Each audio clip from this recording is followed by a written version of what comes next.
This is video podcast 26 from LearningRadiology.com, Soft Tissue Calcifications, Part 1. Hello, I'm William Herring from Albert Einstein Medical Center in Philadelphia. Tissue Calcifications, Part 1. Hello, I'm William Herring from Albert Einstein Medical Center in Philadelphia. Soft tissue calcifications have been divided into 4 categories: dystrophic calcification, metastatic calcification, calcinosis, and miscellaneous. Dystrophic calcifications are calcifications in previously damaged or degenerating tissue. There is usually no associated metabolic disorder. This is an example of calcification in what had been a large hematoma in the left gluteal area. Metastatic calcifications are calcifications which occur in previously normal tissue. They are frequently associated with a metabolic disorder, and despite having the name metastatic associated with them, they have nothing to do with malignancy. This is an example of calcification around the elbow in a patient with hypervitaminosis D. Calcinosis is calcification of cutaneous, subcutaneous, or deep connective tissue. There's usually no consistent metabolic disturbance, and there is an inconstant association with collagen vascular disease. This is an example of the sheet-like calcification that's usually seen with calcinosis universalis in dermatomyositis. There are 3 types of calcinosis: calcinosis circumscripta, calcinosis universalis, and tumoral calcinosis. In this podcast, we're going to discuss calcification related to joints, calcifications within hands, diffuse calcification and ossification, calcifications associated with vascular disease, and myositis. In the next podcast, we'll discuss calcification or ossification related to tumors, metastatic calcification, calcification associated with parasites, miscellaneous diseases, and there will be an expanded quiz after the next podcast. Calcification related to joints. Chondrocalcinosis is calcification of articular cartilage. In gout, the calcium is calcium urate crystals. In pseudogout, the calcification is calcium pyrophosphate. In calcium pyrophosphate deposition disease, the calcium is calcium pyrophosphate. In ochronosis, a rare disease, the calcification occurs because of a deficiency in homogentisic acid oxidase. In hyperparathyroidism, especially secondary hyperparathyroidism, there can be soft tissue calcifications, including articular cartilage. Chondrocalcinosis can occur in diabetics and associated with degenerative disease. Chondrocalcinosis is most common in the knees. It is also seen commonly in the symphysis pubis, in the hips, in the triangular fibrocartilage at the distal end of the ulna, and in the shoulders. This is an example of chondrocalcinosis in the knee in a patient who had warmth, swelling, and tenderness, all signs of inflammation around the knee, and who had pseudogout. You can see there is a thin, curvilinear density that parallels the end of the distal femur and represents calcification in the distal femoral articular cartilage. This is a patient with calcification in the triangular fibrocartilage at the distal end of the ulna. This patient had calcium pyrophosphate deposition disease. And this is an example of calcification of the symphysis pubis. This is a commonly seen area for chondrocalcinosis and may not necessarily be associated with other diseases. Tumoral calcinosis in its original form is a familial polyarticular disease which occurs mostly in African Americans. It produces large, multiloculated cystic collections of calcium in or near joints. These collections are usually asymptomatic, but they may grow large enough to cause pain from nerve pressure, and they can ulcerate and become secondarily infected. Tumoral calcinosis has also become a term used in association with a form of calcification in and around joints associated with chronic renal disease. This is an example of tumoral calcinosis around the elbow. You can see that there are these large, soft, rather flocculent masses which contain calcium hydroxyapatite, phosphate, and carbonate crystals in suspension. Frequently, if a radiograph is obtained using a horizontal beam or on CT or on MRI, there may be a fluid level demonstrated as the calcium crystals come out of suspension.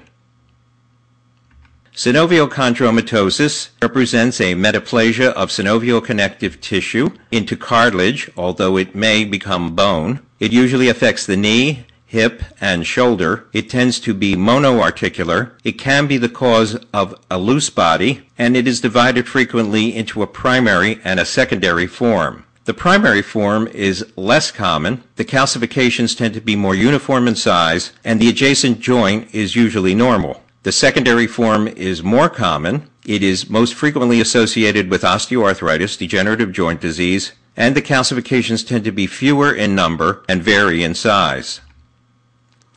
This is an example of primary synovial chondromatosis. You'll see there are numerous calcifications in a ring and arc configuration that surround the knee joint. They tend to be somewhat homogeneous in size. Calcific tendinitis most commonly is seen in the shoulder, in the long head of the biceps tendon, or in the subacromial bursa. It may be associated with acute pain, swelling, and point tenderness. The mechanism is believed to be due to degeneration and inflammation of the tendon with subsequent deposition of calcium hydroxyapatite crystals. This is an example of calcific tendinitis involving the shoulder. There is a thick curvilinear calcification that parallels the humeral head in the position of the long head of the biceps tendon.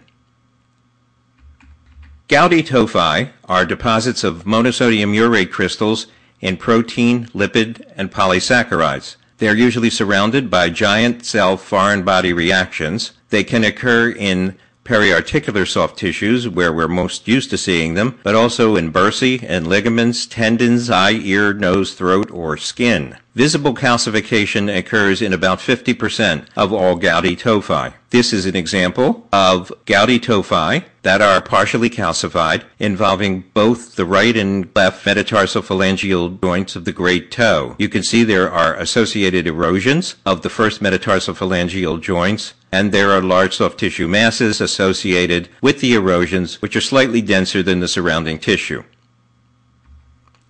Calcification within hands. Calcinosis circumscripta represents cutaneous or subcutaneous calcification. It has a distinctive, sharply marginated punctate appearance in the fingers. It is almost always associated with scleroderma, and it is associated frequently with digital tapering, acroosteolysis. This is an example of calcinosis circumscripta in the hand in a patient with scleroderma. The red arrows are pointing to small, punctate, very dense calcifications that are adjacent to joints. This patient has osteopenia and flexion deformities of the fingers. Diffuse calcification and ossification. Calcinosis universalis has an unknown etiology, although it is frequently associated with collagen vascular disease, especially dermatomyositis. The clinical symptoms depend on which organs are involved by the collagen vascular disease, and there is usually normal blood chemistry associated with it. Calcinosis universalis tends to look like myositis ossificans, but there is no true bone formed in calcinosis universalis. Initially, the calcification can be superficial and nodular or plaque-like, but later, the deeper tissues calcify and the calcification becomes more sheet-like and periarticular. This is an advanced example of calcinosis universalis in a patient with dermatomyositis. There are thick, sheet-like calcifications that are associated not only with the shoulders and arms, but over the thorax as well. Calcifications associated with vascular disease. Vascular calcifications include arterial calcifications, which primarily occur in the walls, and venous calcifications, which do not occur in the walls, but occur instead in thrombi, as in phleboliths, in longer thrombi, and soft tissue ossification secondary to chronic venous insufficiency. Arterial calcification occurs in the walls. Menkeyberg's arteriosclerosis is a uniform wall calcification in which the media is involved. It has a railroad track appearance, and diabetics are much more prone to develop this form of arterial calcification. Intimal atherosclerosis tends to be much more discontinuous and plaque-like in its form. This is an example of the arterial type of calcification that is seen in a patient with diabetes, Menkeyberg's arteriosclerosis. You can see that the calcification is uniform in appearance, and obviously you can see there's a sequela of the diabetes itself. There's been an above-the-knee amputation. This, on the other hand, is an example of the kind of discontinuous calcification, in this instance in the abdominal aorta, that is usually seen with the intimal form of atherosclerosis. Venous calcifications are usually within small thrombi, phleboliths, which have a characteristic central lucency, or within longer thrombi. This is an example of multiple phleboliths in the pelvis, and you can see that this phlebolith has a characteristic central lucency, which can frequently help differentiate it from a stone in the urinary tract. This is an example of a long calcified venous thrombus. It has a shaggy, irregular appearance, but it is linear in nature. And there can be calcification, ossification, secondary to chronic venous disease. This tends to be subcutaneous and sheet-like. It occurs mostly in postmenopausal females. It has a predilection for the calves, and pathologically there is normal bone that is formed in a subcutaneous location. This is an example of what chronic venous insufficiency looks like in the calves. You'll notice that the calcification is diffuse, it is sheet-like, and it involves the entire calf. Myositis, or heterotopic ossification, occurs in three forms. Myositis ossificans congenita progressiva, which is now more often called fibrodysplasia ossificans progressiva, myositis ossificans secondary to trauma, and myositis ossificans secondary to immobility, which is now more often called heterotopic ossification. Fibrodysplasia ossificans progressiva is a genetic dysplasia that is autosomal dominant. It starts usually in the neck and then moves caudally. It also moves from proximal to peripheral. It involves the back and then the whole body.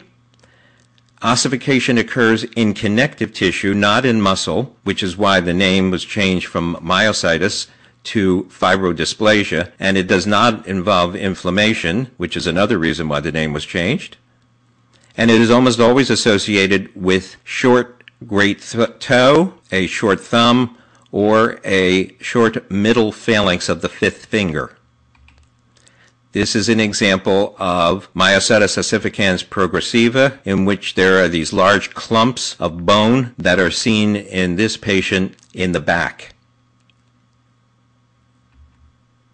Heterotopic ossification, or myositis ossificans secondary to trauma, is usually localized to the site of injury. It occurs rapidly within the first 4 to 6 weeks after injury. It starts with a cloud or veil of calcium, then matures to bone. The trabeculae become evident, and the axis for heterotopic ossification secondary to trauma almost always tends to be parallel to the muscle plane, that is, parallel to the long axis of the bone. It is very important that the radiologist recognize heterotopic ossification secondary to trauma, because if it's biopsied and sent to pathology, it may be mistaken for an osteosarcoma. This is an example of a patient who sustained trauma to the thigh 2 weeks before this first radiograph was obtained. On week 2, the soft tissues are normal in appearance. On week 6, we can begin to see a thin cloud or veil of calcification, and then on week 12, we see dense ossification, which parallels the long axis of the bone. Heterotopic ossification secondary to immobility, the cause is not known. It occurs in patients who are paralyzed, sometimes in burn victims who are immobile. It tends to occur around large joints like the hips, shoulders, and knees.